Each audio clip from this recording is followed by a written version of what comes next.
The gunshot echoed through the valley like a distant clap of thunder as Zachary Holloway steadied his rifle against his shoulder, watching the deer collapse in the tall prairie grass. The animal had been in his sights for nearly 10 minutes, but something had held him back from pulling the trigger, the same hesitation that seemed to plague every decision he'd made in the 2 years since Emily's passing. April 1878 was turning out to be unusually warm in the Colorado Territory. The mountain snowcaps had begun their early melt, feeding the streams that cut through his property with crystalline waters. Zachary slung his rifle over his shoulder and made his way down the hillside toward his kill. The venison would last him a couple of weeks if he smoked it properly. "Good shot," he muttered to himself, knowing Emily would have said the same thing.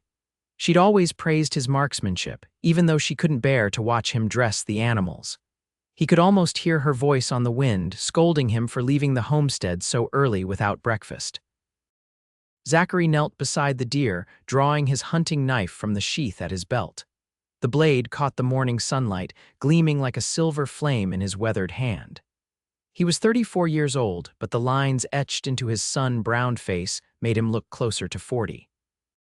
His dark hair had begun to gray at the temples, and his once bright blue eyes had dulled to the color of faded denim.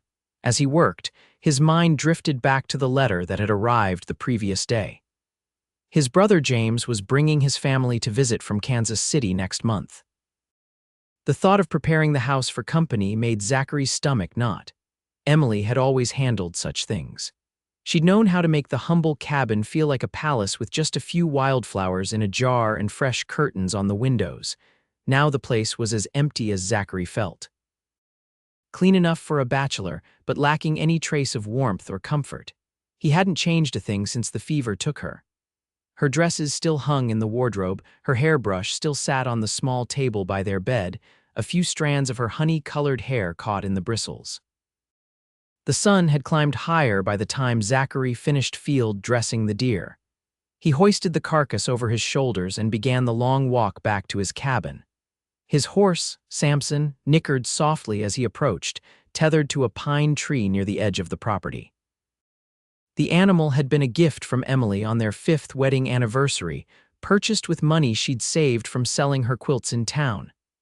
"Just a bit longer, boy," Zachary said, securing his kill to the saddle before mounting up. The ride back to the cabin took less than an hour. As the modest homestead came into view, Zachary felt the familiar ache in his chest. The vegetable garden Emily had tended with such care was now overgrown with weeds. The flower beds that had once boasted bright blooms of every color were barren patches of earth.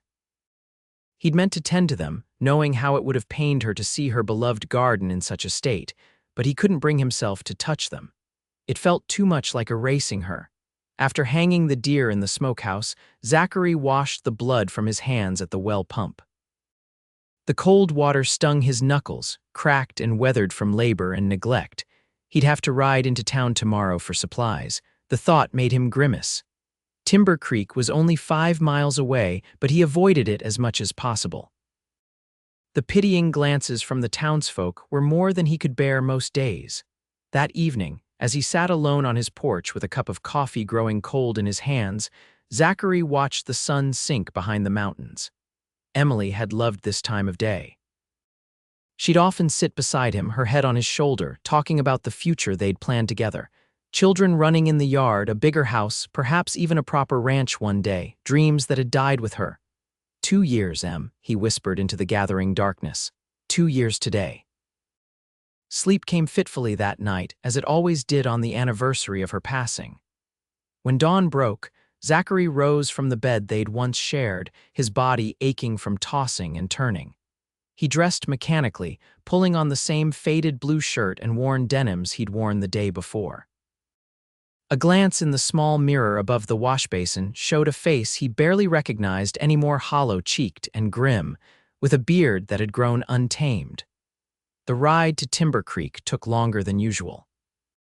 Zachary was in no hurry to reach town, letting Samson set an easy pace along the winding dirt road.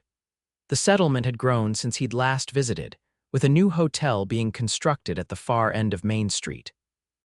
The The sound of hammers and saws filled the air as he hitched Samson outside the general store. Well, as I live and breathe, Zachary Holloway back from the dead.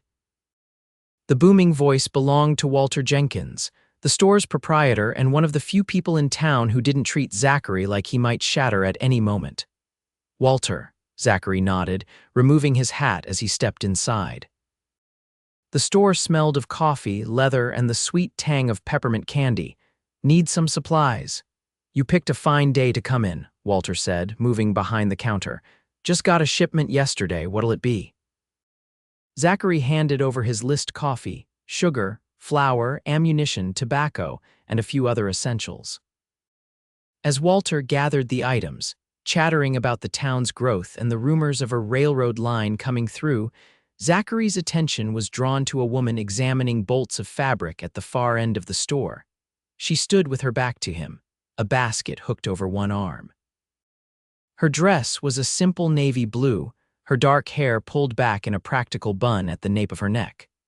There was nothing remarkable about her appearance, yet Zachary found his gaze returning to her repeatedly as Walter tallied his purchases.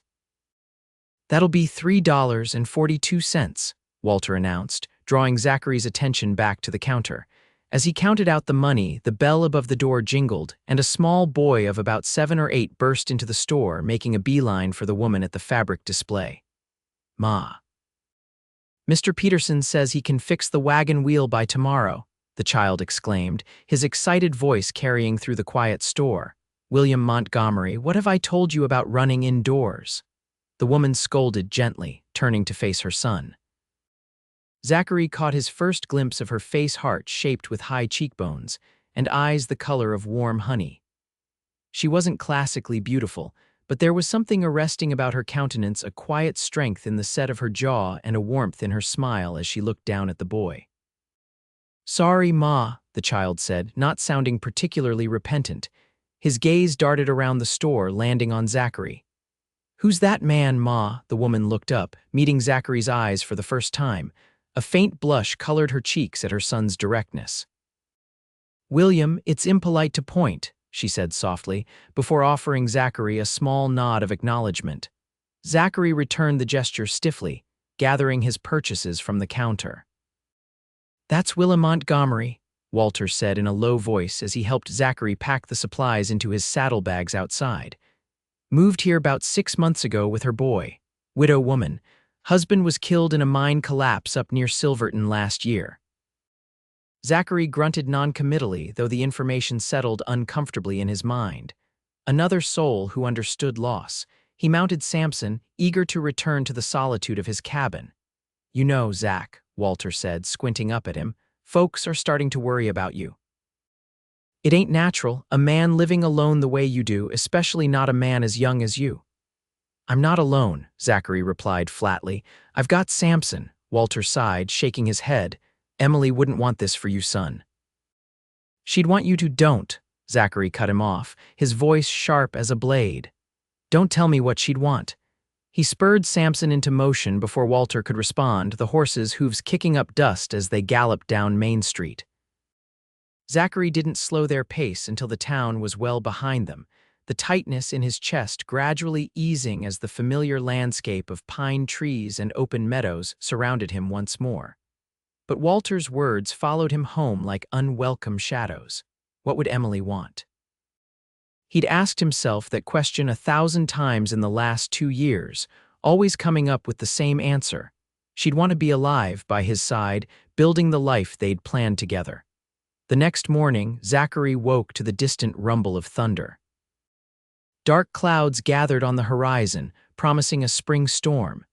He spent the day repairing a leak in the roof, grateful for the physical labor that kept his mind occupied. By mid-afternoon, the first fat raindrops began to fall, and he retreated inside to wait out the storm. The rain continued through the night and into the next day, turning the dirt road into a ribbon of mud. Zachary was chopping firewood in the barn when he heard the sound of a wagon approaching.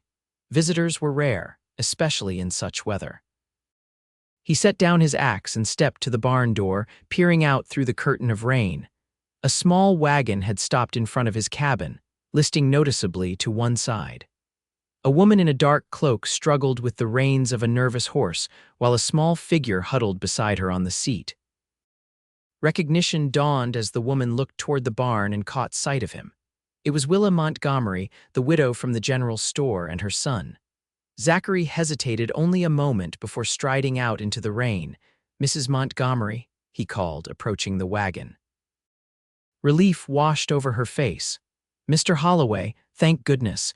We've had a terrible accident on the road. Our wheel broke in that deep rut near the creek crossing. William and I were trying to make it to my sister's place in Carbondale, but with this rain." Her voice trailed off as a flash of lightning illuminated the sky, followed almost immediately by a deafening crack of thunder. The horse reared in fright, and Zachary lunged forward to grab its bridle. "Best get inside," he said gruffly, calming the animal with practiced hands. "Storm's getting worse." Willa nodded, her face pale beneath the hood of her cloak. "William, stay close to me," she instructed, helping the boy down from the wagon. Zachary led them to the cabin, acutely aware of the state of his home as he ushered them inside. The place was tidy enough but Spartan, with little evidence that a woman had ever graced its rooms. "I'll see to your horse," he said, avoiding Willa's eyes. "Make yourselves comfortable. There's coffee on the stove if you want to warm it."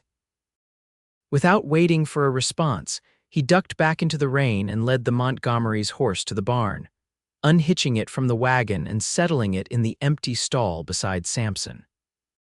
By the time he returned to the cabin, soaked to the skin, Willa had removed her wet cloak and was helping William out of his sodden jacket. "I'm sorry to impose on you like this, Mr. Holloway," she said, turning as he entered. "We wouldn't have troubled you if there'd been any other option." Zachary shrugged, uncomfortable with the gratitude in her voice. "Road to Carbondale's treacherous in good weather. In this," he gestured toward the window where rain lashed against the glass, "you'd never have made it. All the same, we're grateful." She smoothed her son's damp hair, her touch gentle. "Aren't we, William?" The boy nodded solemnly, his eyes wide as he took in the unfamiliar surroundings. "Yes, madam." Something about the child's politeness struck a chord in Zachary's heart. How old would his and Emily's child have been had she lived long enough to bear one? They'd been trying for a baby when the fever struck. Emily had been so certain she was with child, her face radiant with hope in the weeks before she fell ill. Zachary pushed the thought away, moving to the fireplace to add another log to the flames. "You can take the bedroom," he said over his shoulder. "I'll sleep out here." "Oh, we couldn't possibly," Willa began. "It's no trouble," Zachary cut her off, more sharply than he'd intended. He softened his tone. "Really, the bed's more comfortable than this old chair anyway." Willa studied him for a moment, then nodded. "Thank you."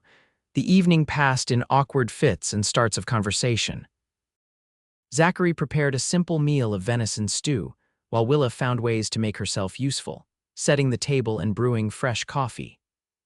William, initially shy, gradually warmed up as dinner progressed, peppering Zachary with questions about his hunting rifle and whether he'd ever shot a bear. "Once," Zachary admitted, surprised to find himself smiling at the boy's enthusiasm. "Up in the high country few years back." "Was it big?" William asked, eyes round as saucers. "Biggest I'd ever seen. Nearly took my head off before I got a shot in." "William," Willa interjected gently, "perhaps Mr. Holloway doesn't want to talk about such things." "It's all right," Zachary said, the words coming more easily than he would have expected. "Been a while since I've had anyone to tell stories to." After dinner, as Willa helped William prepare for bed, Zachary found himself studying her covertly. There was an efficiency to her movements, a quiet grace in the way she tended to her son.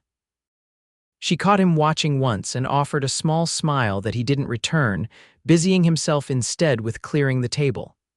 "He's asleep," she announced softly, emerging from the bedroom some time later.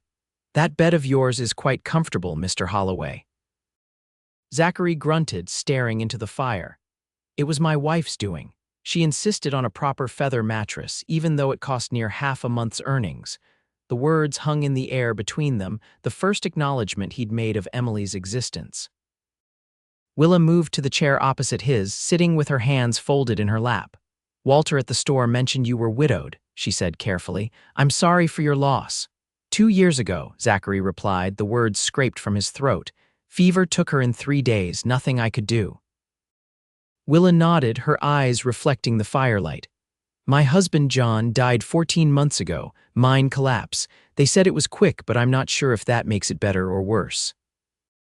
They sat in silence for a long moment, two souls connected by grief yet divided by the invisible walls Zachary had built around himself. Does it get easier? He asked finally, the question emerging unbidden. Willa considered this, her gaze thoughtful. Not easier exactly. Different. Some days I can barely remember what he looked like, and that terrifies me. Other days I catch a glimpse of William making a certain expression, and John is so present I can hardly breathe. Zachary nodded, understanding all too well. I still talk to her, he admitted. Out loud, like she's just in the next room. I write John letters, Willa confessed with a small, self-deprecating smile. Pages and pages about the most mundane things. What William did at school, how the garden is growing, the gossip from town, as if he might read them someday. The rain continued to drum against the roof, a soothing rhythm that filled the comfortable silence that had fallen between them. For the first time in 2 years, Zachary found himself in the company of someone who didn't expect him to be better or moved on. Someone who understood that grief wasn't a straight path but a winding road with no clear destination. I should let you rest, Willa said eventually, rising from her chair. Thank you again for your hospitality, Mr. Holloway. Zachary, he corrected her, or Zach if you prefer. She smiled, the expression warming her honey-colored eyes. Good night, Zachary, and thank you. After she retired to the bedroom, Zachary remained by the fire, listening to the storm rage outside. Sleep eluded him, his mind a tumult of conflicting emotions. There was guilt, sharp and familiar guilt for finding comfort in conversation with another woman, guilt for the momentary respite from his grief. But beneath it, something else stirred, something he hadn't felt in a long time, connection. The storm continued through the night and into the next day, the creek swelling beyond its banks and making travel impossible. Zachary rode out at first light to check the road to Carbondale, returning with the news that the bridge was underwater. Might be a few days before it's passable, he told Willa, who took the news with remarkable composure. Then we're in your hands, Mr. Holloway. Zachary, she corrected herself, though I insist on earning our keep. I noticed your garden could use some attention, and there's mending to be done on those curtains. Zachary wanted to refuse, to maintain the careful distance he'd established, but found himself nodding instead. Do as you please. The days that followed fell into an unexpected rhythm. Willa tackled the neglected cabin with quiet determination, breathing life back into spaces that had remained untouched since Emily's death. She didn't move Emily's things or attempt to replace them, but somehow the house began to feel less like a mausoleum and more like a home again. William, eager to be useful, followed Zachary around the property, helping with chores and asking endless questions. The boy's curiosity was infectious, his innocent perspective offering Zachary glimpses of the world through unclouded eyes. When Zachary showed him how to fish in the stream that ran along the eastern edge of the property, William's whoop of joy at catching his first trout startled a laugh from Zachary's throat, a rusty, unfamiliar sound that surprised them both.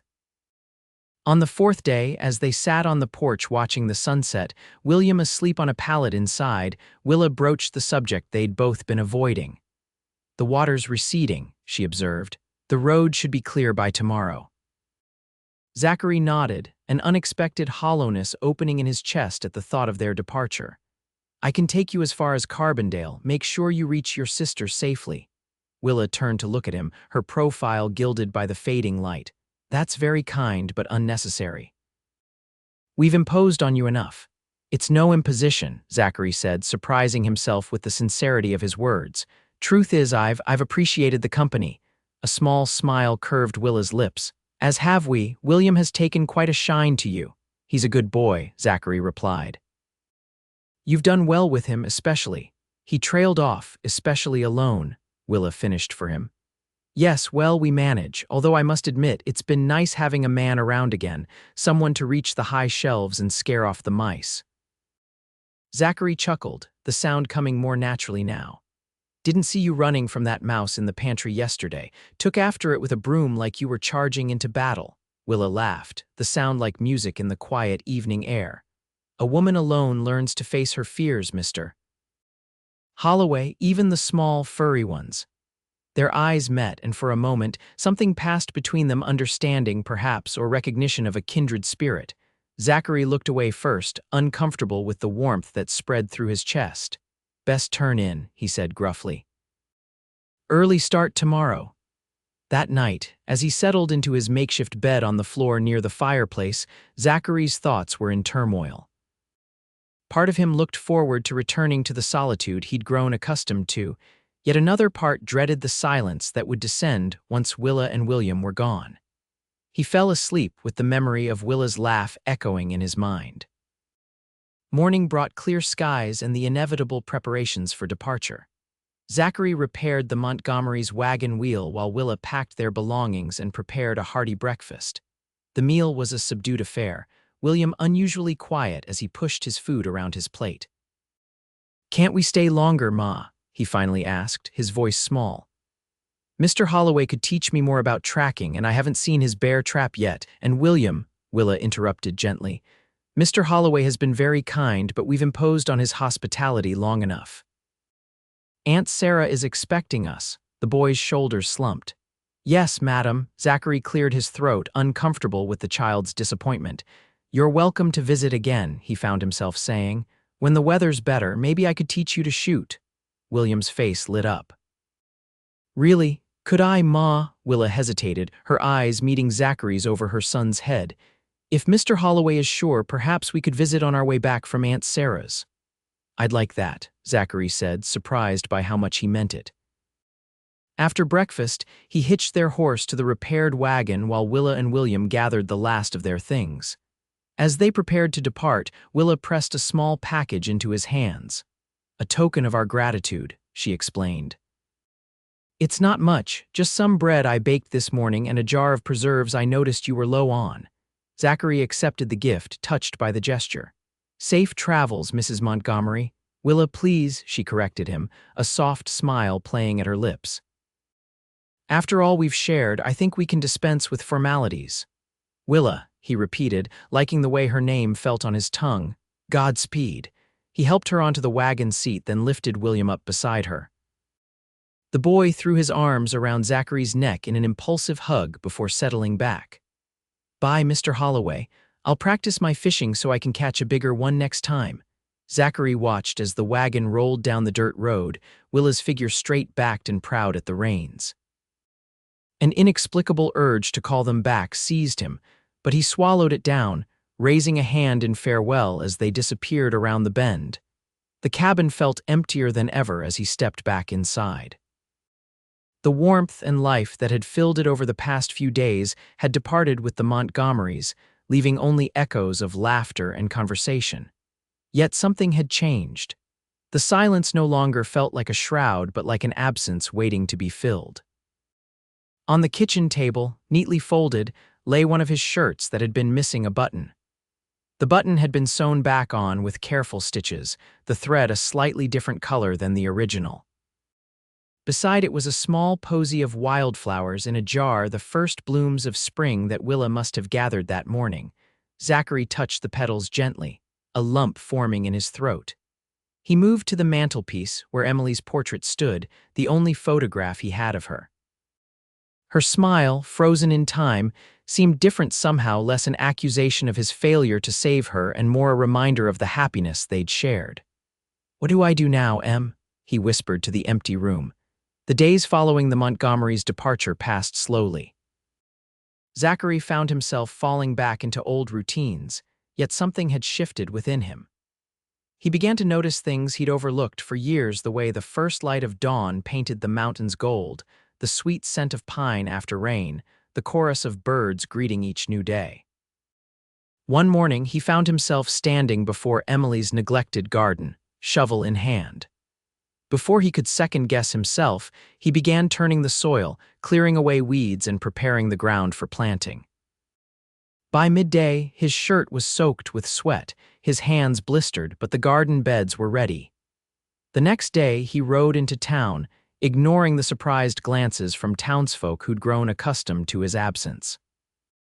At the general store, he purchased seed packets, beans, corn, tomatoes, and flowers, lots of flowers. Emily had loved flowers. "Good to see you again so soon, Zach," Walter remarked as he wrapped the purchases. "Twice in a month must be some kind of record." Zachary grunted, counting out coins on the counter. Figured it was time to get that garden going again. Walter's eyebrows rose, but he wisely held his tongue. As Zachary turned to leave, the storekeeper called after him. "Mrs. Montgomery and her boy get off to Carbondale all right." "Notice they haven't been around town lately." Zachary paused. "They stayed at my place during the storm. Road was washed out. They headed to her sister's about 2 weeks back." "Ah," Walter nodded, a knowing gleam in his eye that Zachary chose to ignore. "Fine woman, Mrs. Montgomery. Shame about her husband. Heard she's thinking of settling here permanent-like, maybe opening a small seamstress shop. Has quite the talent with a needle, from what the ladies tell me." The information settled in Zachary's mind as he rode home, a strange anticipation building in his chest at the thought that Willa might remain in Timber Creek. It made her promise to visit on their return journey more than just a polite gesture. Spring blossomed into early summer, the garden flourishing under Zachary's care. He found an unexpected peace in the simple act of nurturing life from the soil, watching seeds sprout and grow day by day. Sometimes, as he worked, he would talk to Emily, telling her about his day or sharing memories they'd made together. But increasingly, he found himself wondering what Willa would think of the cabbage plants, or whether William would be impressed by the fishing rod Zachary was crafting for him. It was nearly a month after the Montgomerys' departure when Zachary, returning from checking his traps, spotted a wagon approaching the cabin. His heart quickened as he recognized the figure at the reins. Willa raised a hand in greeting as she drew nearer, William bouncing excitedly beside her on the seat. "Mr. Holloway, we've returned as promised." Zachary hurried to meet them. Suddenly conscious of his appearance, he'd trimmed his beard and hair the week before, an act of self-care he'd neglected for too long. "Welcome back," he said, helping Willa down from the wagon. Her hand was warm in his, her smile genuine as she looked up at him. "We can only stay a short while," she explained as William raced off to inspect the garden, exclaiming over the changes. "We're on our way back to town. My sister convinced me to take the leap and open that seamstress shop I've been dreaming about." "Walter mentioned you might," Zachary said. "That's good news." Willa nodded, a hint of nervousness in her expression. "It's a risk, but a calculated one. Sarah loaned me the money for the first month's rent on a small place just off Main Street. It has living quarters upstairs for William and me." "You'll do well," Zachary assured her, surprising himself with his confidence. "You've got skill." She blushed at the compliment. "Thank you. I've already had several ladies request dresses for the Independence Day celebration next month." They followed William to the garden, where the boy was carefully examining each plant, asking questions about what they were and when they'd be ready to harvest. Zachary found himself explaining the growing cycles, pointing out the different varieties he'd planted.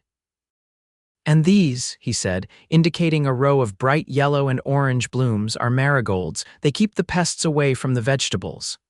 "They're pretty," Willa remarked, bending to inhale their spicy scent. "Emily taught you well." The mention of his late wife's name from Willa's lips startled Zachary, but not unpleasantly. "She did," he agreed softly, "though I was a reluctant student at the time, too busy with the hunting and trapping to pay much mind to growing things." "And now?" Willa asked. Zachary considered the question, looking out over the neat rows of plants. "Now I see the value in it, watching something grow, knowing you had a hand in bringing it to life. There's satisfaction in that." Their eyes met, and something passed between them, understanding, perhaps, or the recognition of a shared journey toward healing. Willa looked away first, tucking a stray strand of hair behind her ear. "We brought a picnic," she said, changing the subject. "Nothing fancy, just some fried chicken and biscuits. I thought perhaps we could eat by that stream William hasn't stopped talking about since our last visit." The afternoon passed in pleasant companionship, William regaling Zachary with tales of his aunt's farm and the cousins he'd played with during their stay. After they'd eaten, Zachary presented the boy with the fishing rod he'd made, earning himself another enthusiastic hug and a smile from Willa that warmed him more than the summer sun. As the day waned and the time for departure approached, Zachary found himself reluctant to see them go. An idea had been forming in his mind throughout the afternoon, and before he could reconsider, he voiced it. "The Independence Day celebration," he began, addressing Willa as she packed up the picnic basket. Might you and William consider attending with me?" The question hung in the air between them, laden with meaning beyond the simple invitation. Willa's eyes widened slightly, a flush coloring her cheeks. "I'd like that," she said after a moment, her voice soft but sure. "We both would." Relief flooded through Zachary, along with something else, anticipation, perhaps, or hope. "I'll come by your shop the morning of, if that suits." "It suits perfectly," Willa replied, a smile playing at her lips. That evening, after the Montgomerys had departed with promises to see him in town soon, Zachary sat on his porch watching the sunset. For the first time in 2 years, the future didn't seem like an endless stretch of empty days to be endured. There was something to look forward to, a date circled in his mind as clearly as if it were marked on a calendar. The thought brought a stab of guilt. Was he betraying Emily's memory by feeling this way, by finding joy in another woman's company?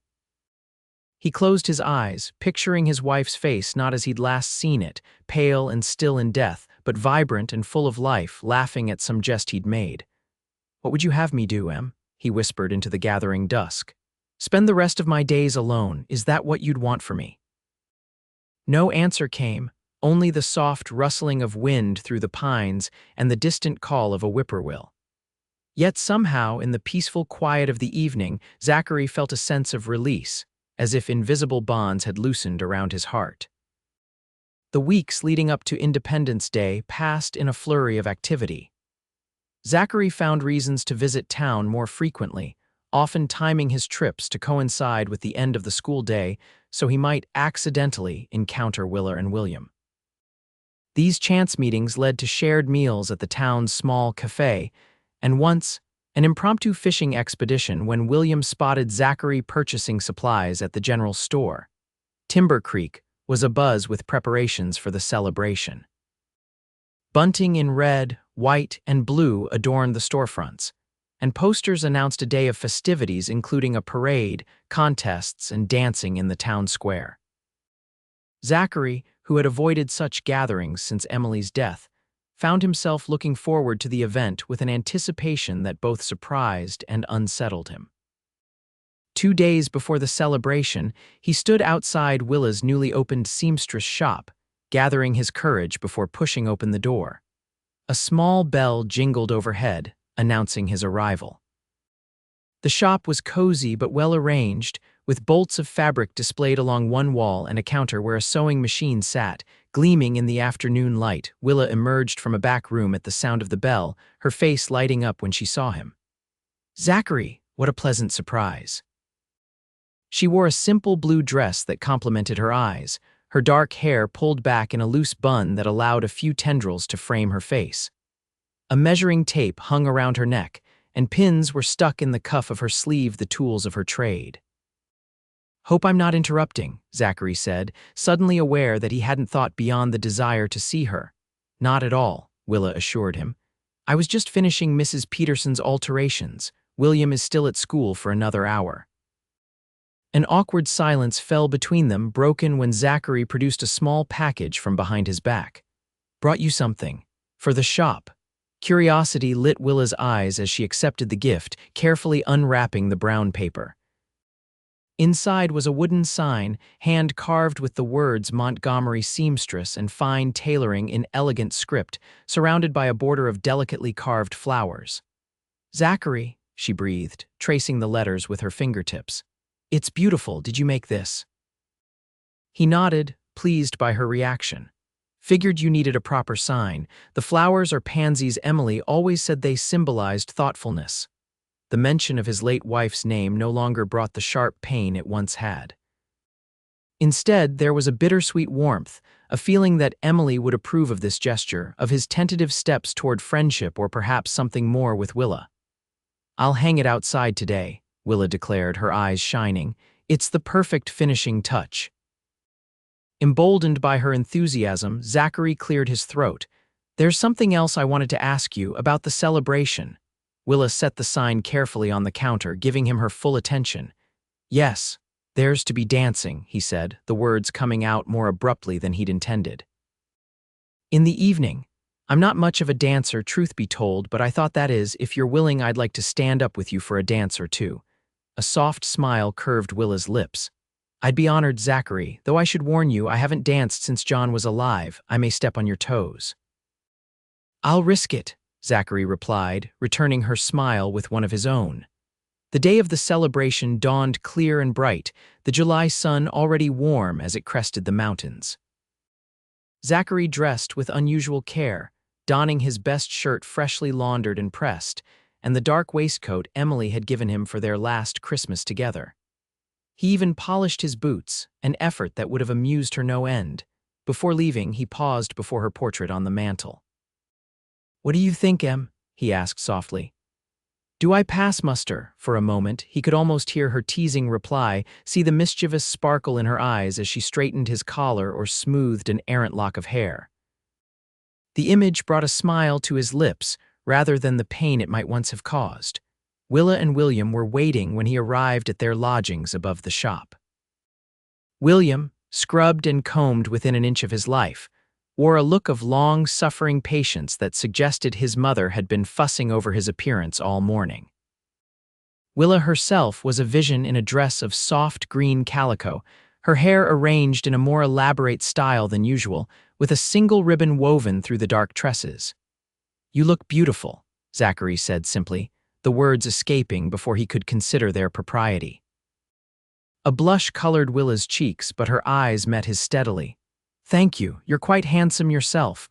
The day unfolded in a whirl of activity. They watched the parade from the boardwalk in front of Willa's shop. William perched on Zachary's shoulders for a better view of the marching band and decorated wagons.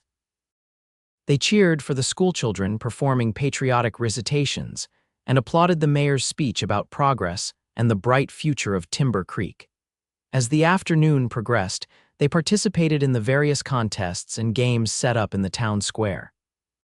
William won third prize in the sack race, beaming with pride as he showed off his ribbon. Zachary, to his own surprise, took first place in the sharpshooting competition, earning a silver dollar and a flask of good whiskey that he tucked away for later. The real test came as evening approached and the square was cleared for dancing.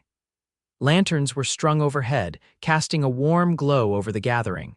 A small band assembled on a makeshift stage, tuning their instruments as couples began to form.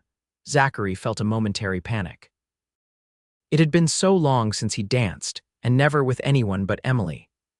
The thought of holding another woman in his arms, of moving in time to music with Willa, suddenly seemed a much larger step than he'd anticipated.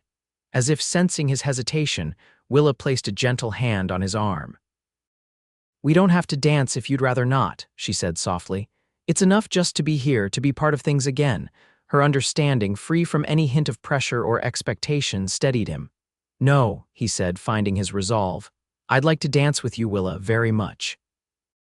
The band struck up a lively reel, and couples took to the open space, skirts swirling and boots stomping in time to the music. William had found some school friends and was engaged in a game of tag at the edge of the square, leaving Zachary and Willa to observe the dancers. "Shall we wait for something a bit slower?" Willa suggested, her eyes twinkling with amusement as they watched the energetic steps of the reel. Zachary nodded, grateful for the reprieve. They stood side by side, commenting on the dancers and exchanging observations about the day's events. When the band finally transitioned to a waltz, Zachary took a deep breath and offered Willa his hand. "May I have this dance, Mrs. Montgomery?" She placed her hand in his, her touch light but sure. "You may, Mr. Holloway."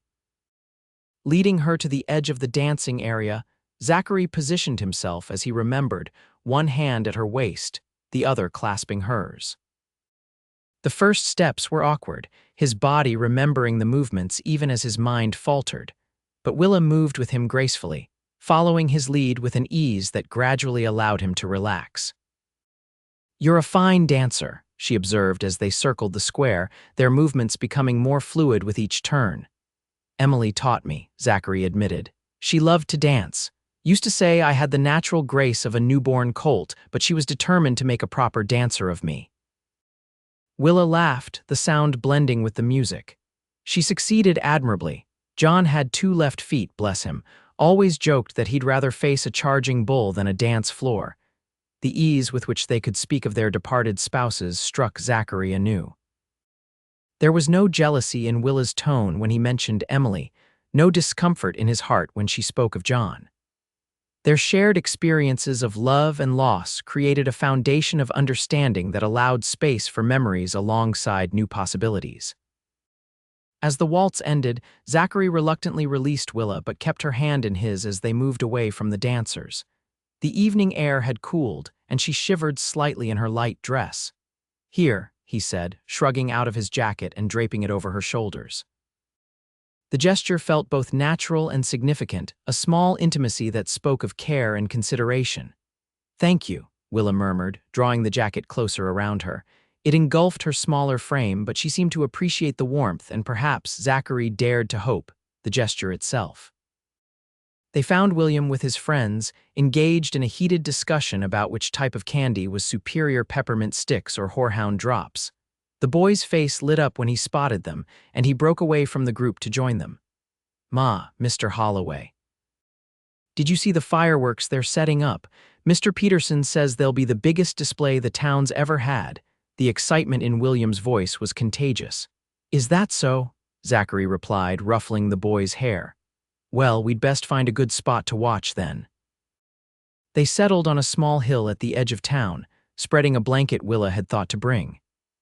As darkness fell completely, the first rockets soared into the night sky, exploding in brilliant bursts of color that drew gasps and cheers from the gathered townsfolk. William sat between them, his face upturned in wonder at each new display. Zachary found his gaze drawn not to the fireworks but to Willa's profile, illuminated in flashes of red, blue, and gold. The joy in her expression, the slight parting of her lips as she marveled at the spectacle, these details etched themselves into his memory with surprising clarity. When William eventually dozed off, his head pillowed in his mother's lap, Zachary and Willa continued to watch the display in comfortable silence. Their hands lay side by side on the blanket, not quite touching but close enough that Zachary could feel the warmth of her presence. "Thank you for today," Willa said softly, her eyes still on the sky. "It's been wonderful, more than I could have hoped for when we decided to settle here." Zachary swallowed, gathering his courage. Slowly, deliberately, he moved his hand the small distance necessary to cover hers.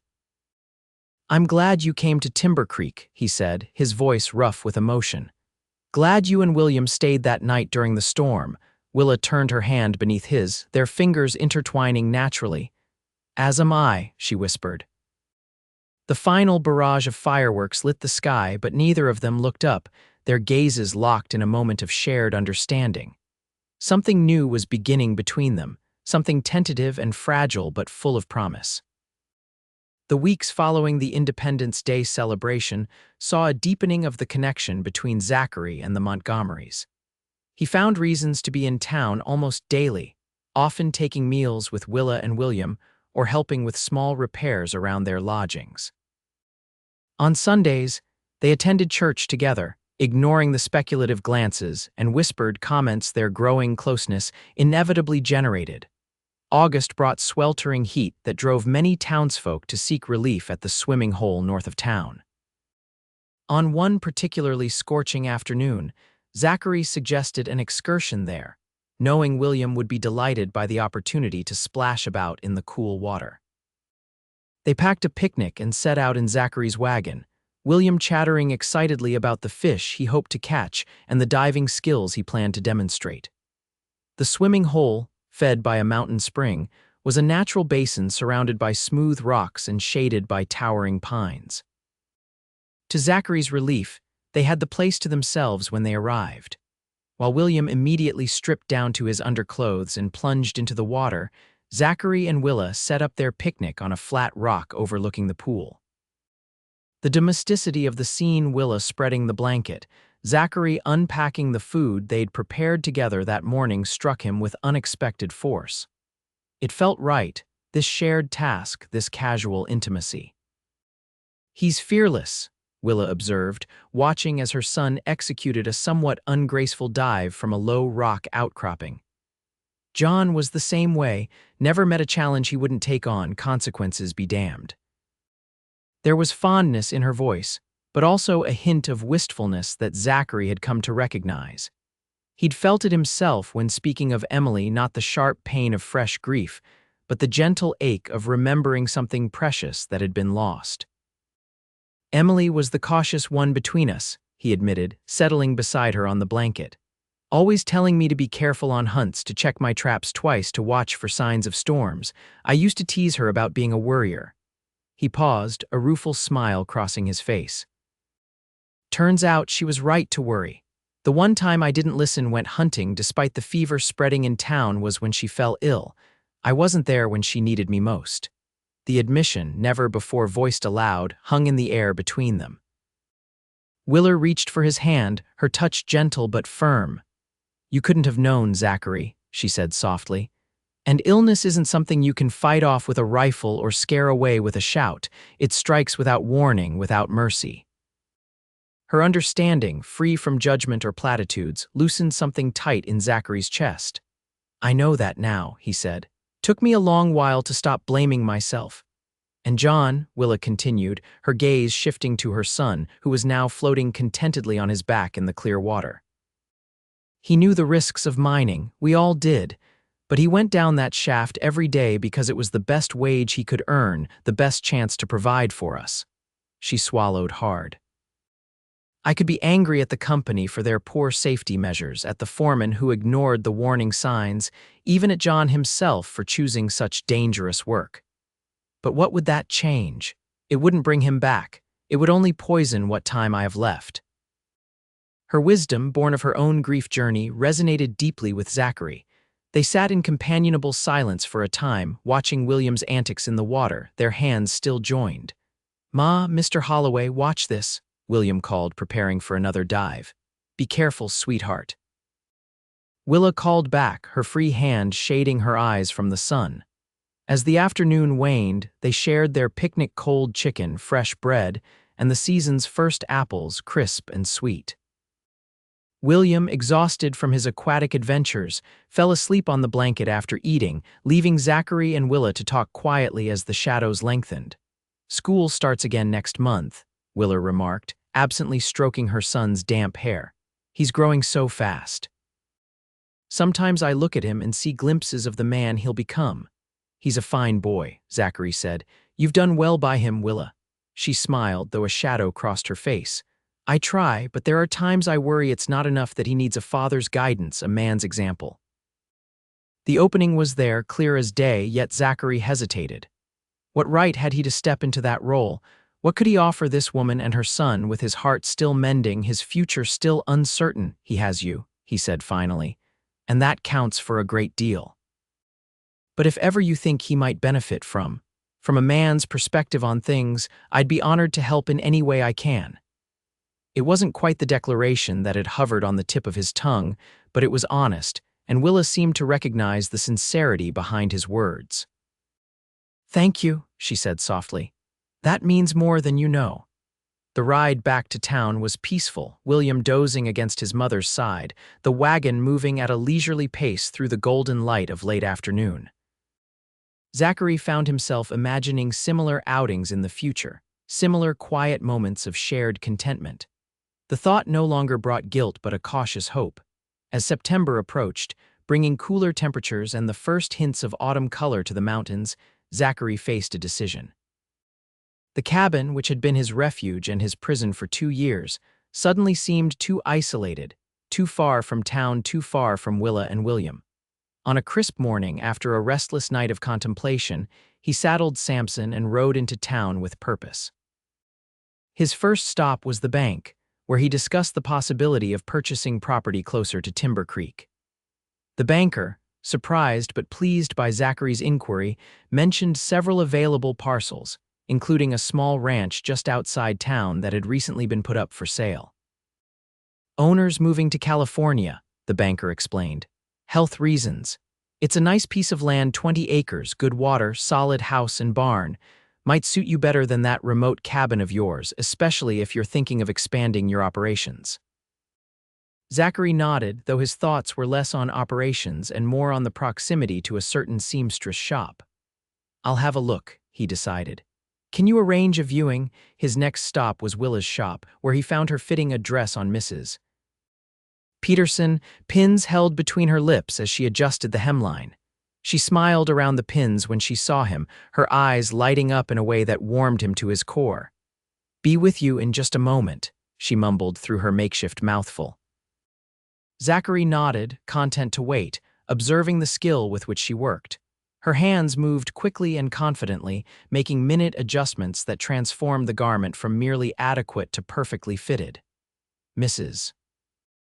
Peterson, catching sight of him in the mirror, raised her eyebrows knowingly but said nothing.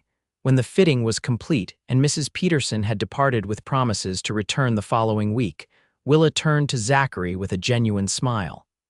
This is a pleasant surprise. I thought you were trapping today. Change of plans, he replied, suddenly nervous about the decision he'd made that morning. I was wondering if you and William might join me for dinner tonight. There's something I'd like to discuss with you both. Curiosity flickered in Willa's eyes, but she didn't press him. We'd be delighted. What time should we expect you? 6 o'clock at the cafe, Zachary suggested. My treat, he added hastily. Willa's smile widened. 6 it is. Now, was there something else you needed? Or did you just stop by to brighten my morning? The teasing note in her voice emboldened him. Maybe I just wanted to see you, he admitted. Is that reason enough? A becoming blush colored her cheeks. More than enough, she replied softly. The rest of the day passed in a blur of anticipation as Zachary viewed the property the banker had mentioned. The ranch was indeed promising the house larger and more modern than his cabin, with ample room for a family. The thought stopped him in his tracks as he stood in what could be a child's bedroom, sunlight streaming through the windows to pool on the wooden floor. A family. The word encompassed so much hope, so much possibility, but also risk. Was he ready for that? Were Willa and William? And what of Emily? Would she understand? Would she approve? As if in answer to his unspoken question, a breeze stirred through the open window, carrying with it the scent of late summer flowers and the distant sound of children's laughter from the town.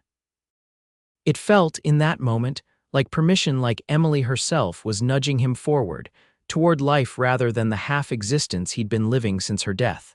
By the time 6 o'clock arrived, Zachary had made his decision. He waited outside the cafe, freshly shaved and wearing his best shirt, as Willa and William approached from the direction of their lodgings. The boy spotted him first, breaking into a run. Mr. Holloway, Ma says you have something important to tell us. Is it a surprise? Is it about fishing? Are we going camping like you promised? Zachary laughed, ruffling the boy's hair. Patience, young man, all will be revealed over dinner. Willa reached them, slightly breathless from trying to keep up with her enthusiastic son. She wore a dress Zachary hadn't seen before, a deep blue that complemented her eyes, with delicate embroidery at the collar and cuffs. You look beautiful, he said simply, offering her his arm. The cafe was busy but not crowded, and they were seated at a small table near the window. After they'd ordered and William had been placated with a slice of pie, Zachary cleared his throat, suddenly finding it difficult to begin. I've been thinking, he started, his eyes moving from William's curious face to Willa's attentive one. My cabin's a fair distance from town. Makes it difficult to see you both as often as I'd like. William nodded sagely. It's very far.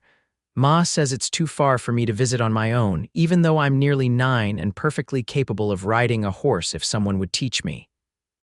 Willa shot her son a look that suggested this was an ongoing debate between them. William, let Mr. Holloway finish. Zachary smiled, grateful for the boy's interruption, which had eased some of his tension. Your ma's right about the distance being too far for a young man on his own. But I might have a solution. He took a deep breath.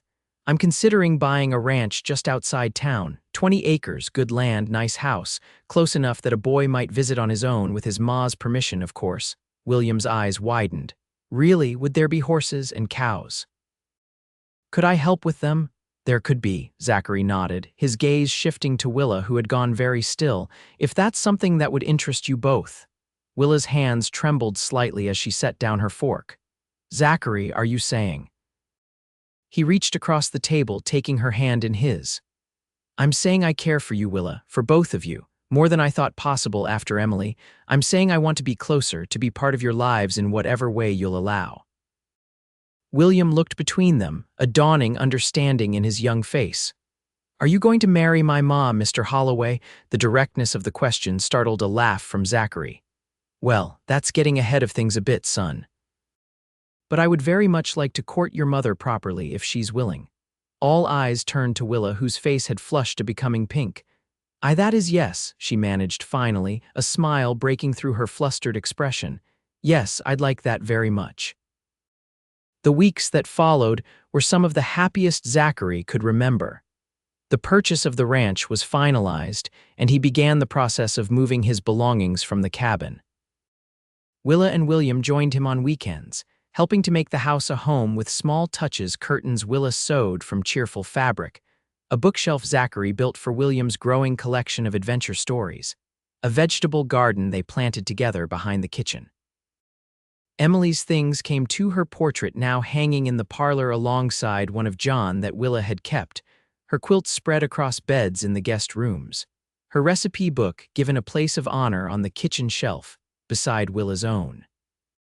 Their past loves were not hidden away or forgotten, but incorporated into the new life they were building, acknowledged and honored rather than denied. October brought the first frost and Zachary's decision that it was time to take the next step. He rode into town early one morning, stopping first at the jeweler's shop, where he selected a modest ring with a small sapphire that reminded him of Willa's eyes. His next stop was the schoolhouse, where he asked permission to speak with William privately. The boy emerged from the classroom curious, but pleased by the unexpected visit. Is something wrong, Mr. Holloway? Is Ma all right? Everything's fine, Zachary assured him, leading him to a bench beneath a large oak tree in the schoolyard. I wanted to talk to you about something important man to man. William straightened, clearly flattered by this approach. What is it? Zachary took a deep breath. William, you know I care very much for your mother and for you. The boy nodded solemnly. We care for you too. Ma smiles all the time now, and she sings when she thinks no one's listening. The image brought a smile to Zachary's face. I'm glad to hear that. The thing is, William, I'd like to ask your mother to marry me, but before I do, I wanted to ask how you'd feel about that. About me becoming a part of your family, officially. William considered this seriously, his young face thoughtful. Would you be my pa then, or would you still be Mr. Holloway? I'd be your stepfather, Zachary explained. I wouldn't be trying to replace your pa, no one could do that. He'll always be your father, and you should always remember him and the love he had for you. But I'd be there for you to teach you things, to help you grow into the fine man I know you'll become. And you could call me whatever feels right to you, Mr. Holloway or Zach or anything else that might feel comfortable. The boy was quiet for a long moment, digesting this. I don't remember much about my pa, he admitted finally. Ma tells me stories, but I was only 5 when he died. Sometimes I worry I'll forget him completely. Zachary nodded, understanding all too well the fear of forgetting. We won't let that happen. Your ma and I will keep his memory alive for you. And one day, when you're older, you might find that you remember more than you think the sound of his laugh, perhaps, or the way he held your hand when you crossed a street. William seemed satisfied with this answer. I think I'd like having you for a stepfather, he decided. You're teaching me to fish and track, and Ma says you make her heart light. That's good, isn't it? It's very good, Zachary agreed, relief washing through him.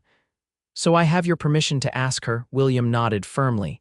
Yes, sir, but you should know Ma likes simple things best. She always says the fanciest isn't always the finest. Zachary grinned, touched by the boy's insight. I'll remember that. Thank you, William. That evening, with William spending the night at a friend's house, an arrangement Zachary had quietly organized with the other boy's mother, Zachary invited Willa to dine at the ranch. He'd spent the afternoon preparing a simple meal: venison stew, fresh bread from the town bakery, and an apple pie that was only slightly burnt around the edges. Willa arrived as the sun was setting, her cheeks flushed from the cool October air. She'd worn her hair down, as he'd once mentioned he liked, the dark waves framing her face and catching golden highlights from the lantern light. "Something smells wonderful," she remarked as he took her cloak. "You've been busy." "Wanted tonight to be special," he admitted, leading her to the dining room where the table was set with his best dishes, Emily's wedding china that had rarely seen use in the cabin, but felt right for this occasion. Dinner passed in comfortable conversation, Willa complimenting his cooking and sharing news from town. As they lingered over coffee and pie, Zachary felt the weight of the ring box in his pocket, a pleasant anticipation building in his chest. "Would you like to walk outside for a bit?" he suggested. "The stars are particularly bright tonight." Willa agreed readily, and they strolled arm in arm to a small rise behind the house where Zachary had set up a bench facing west. The mountains were dark silhouettes against the night sky, the stars above them a dazzling tapestry of light. "It's beautiful here," Willa sighed, her breath visible in the cool air. "So peaceful." "It is," Zachary agreed, drawing her closer to his side. "Willa, there's something I've been wanting to ask you." She turned to face him, her expression open and expectant. "Yes." He took both her hands in his, gathering his thoughts. "These past months with you and William have been the happiest I've known since Emily died.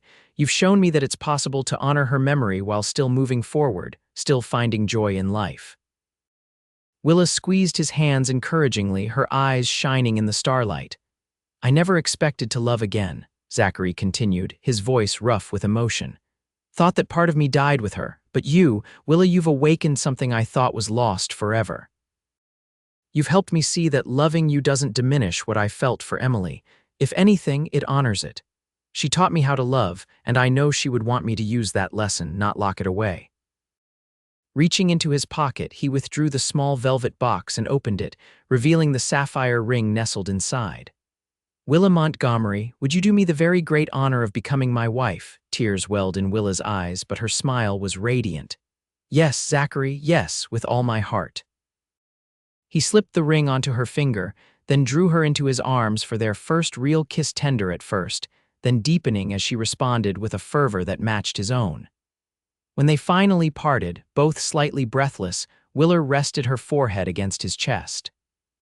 "I never thought I'd feel this way again either," she admitted softly. "After John died, I focused entirely on William, on survival. But you've reminded me that I'm not just a mother or a widow, I'm a woman with a heart that's capable of loving deeply, more than once in a lifetime." Zachary held her close, marveling at the journey that had brought them to this moment. "We'll build something good together," he promised.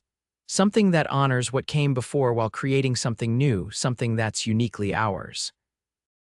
They were married on a crisp November day, the ceremony held in the small church in Timber Creek. William stood proudly at Zachary's side, bearing the rings on a small cushion Willa had embroidered for the occasion. The town turned out in force, the pews filled with well-wishers who had witnessed their courtship with varying degrees of interest and approval. As they exchanged vows, Zachary felt a profound sense of rightness, of coming full circle. The grief that had once consumed him hadn't disappeared entirely, it never would, but it had transformed into something gentler, something that could coexist with joy. In Willa's eyes, he saw understanding, acceptance, and a love that didn't demand he forget the past but embraced it as part of the man he had become. The celebration afterward was held at their ranch, the house filled with laughter and music for the first time. As twilight fell, Zachary found a moment of quiet on the porch, gazing out at the land that would now truly be a home, not just a place to exist. "Penny for your thoughts," Willa said, joining him, her hand slipping naturally into his. "Just thinking about journeys," he replied, drawing her close. "How sometimes the longest ones happen right here," he tapped his chest. "In the heart."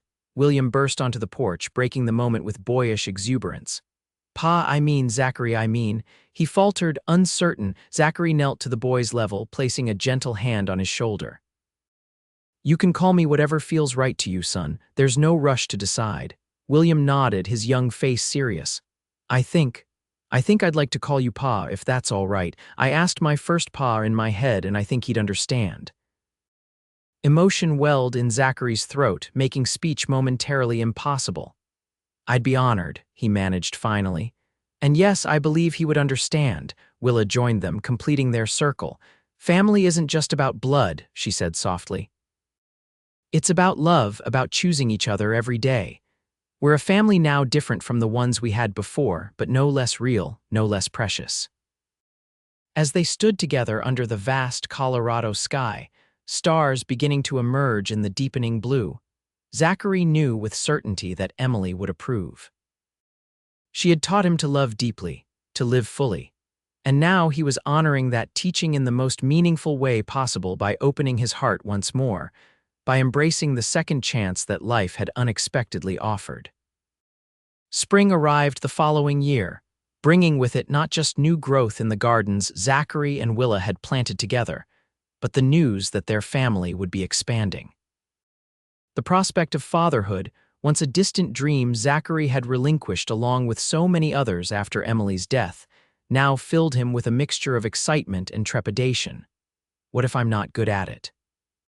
He confessed to Willa one evening as they sat on the porch swing, her head resting on his shoulder, his hand gently placed over the slight swell of her belly.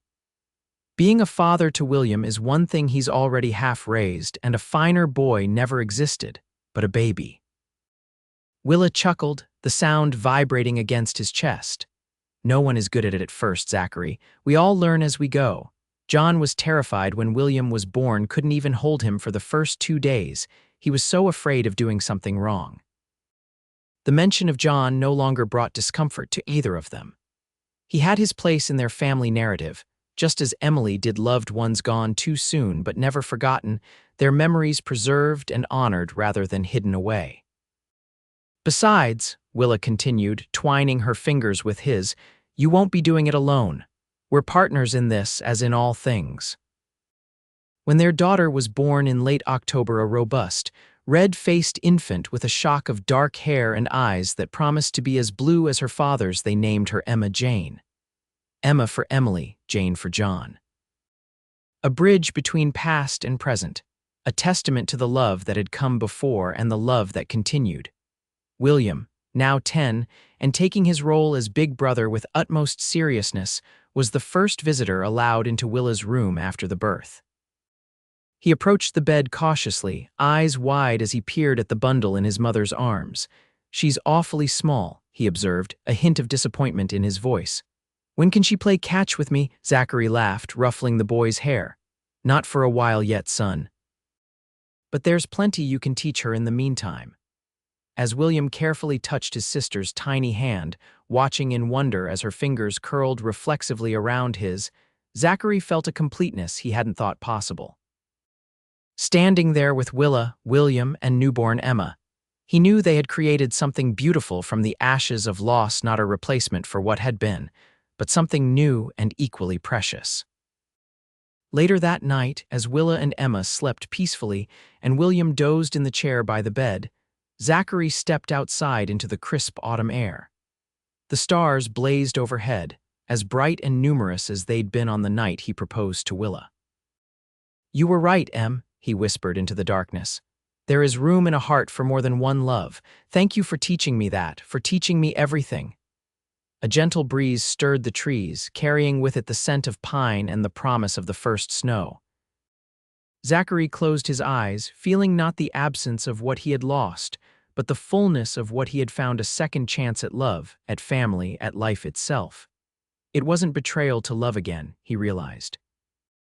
It was perhaps the greatest honor he could pay to Emily's memory, to take the love she had given him and multiply it, to create from his grief not a monument to loss, but a testament to love's enduring power. With a final glance at the star-filled sky, Zachary returned to the warmth of his home, to the family that waited within his family, built from love both old and new, a perfect blend of what had been and what was yet to come.